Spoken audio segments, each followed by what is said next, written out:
this idea that he is not interested, not only is he not interested in performing masculinity, but that he presents it as this, almost the original evil, right? This is what is driving all of us mad. I think is really interesting. He had problems with the kind of hypermasculinity that was associated with the anti-colonial struggle, with the wars of liberation in Southern Africa. He saw, and again, with incredible lucidity, considering the context, how damaging the promotion of militarized masculinities would be for society as a whole. So he's being very clear about this in various instances, and had notably difficult relations with the anti-colonial movements, especially their leaderships. I think what he's saying here is that he doesn't feel...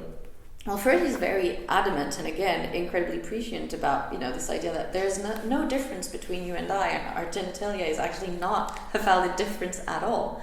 But what he's saying is that he refuses to take on these roles, and they're fascinating accounts about the many ways in which Dambudzo Marechera would be gender bending, in which he would simply not conform to gender stereotypes. I find really interesting the fact that Tinashe Mushakavanyu starts his book on Marechera by mentioning this. He says his gender is fluid. He is not a man. Androgynous. He also says that Dambudzo, which is often pronounced more like Dambudzai, in Zimbabwe is generally a name that is always given to women, to girls. A name, by the way, that means trouble, and that therefore already locates a child, a character within a certain personality and a certain conflictual relation to their family. And so this idea that what immediately strikes Tinashe when he sees a picture of Dambudzo is the fact that he does not look like a man, that he is more childlike or womanlike, and Dambudzo would would play on this very consciously. He would be wearing jackets with big roses. He would be wearing, extravagant scarves. He would sometimes dress as an old woman. That was to try to trick, I think, James Curry. Get money out of his publisher. Exactly. I don't think that was a very successful attempt. But however, there was this sense that he was giving himself the freedom to play with gender and to bend gender. And again, that was something that not many African intellectuals or, Western intellectuals were comfortable doing in the 70s. So it sets him apart.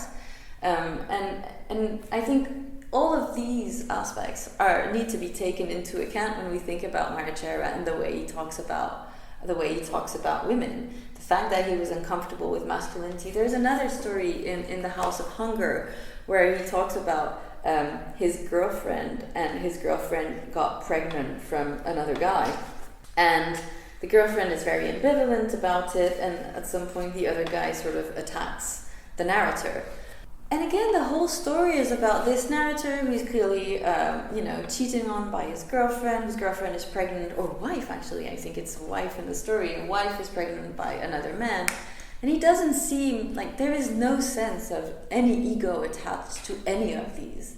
It's of no concern to him. He seems completely detached by this idea of, asserting masculinity through impregnating women, having children. He's not interested in that. And that's a very, sorry to interrupt you, that story's called Thought Tracks in the Snow. There is a really interesting section which you'll draw attention to there. There's a bit about where she says, the woman says, I'm with child, and it's his child, and the narrator says, that Nigerian boy, and she says, he isn't a boy, she said, he's a man, a real man, not impotent like you, which is interesting. I mean, there's a couple of interesting things there. One is this idea, as you were saying, that there's an assertion that he is able to impregnate her because he is a real, quote-unquote, real man. And also the Nigerian thing is interesting, because one of the other things that I think Marechera says at one point is that Zimbabweans are kind of seen as the sort of outcasts of Africa.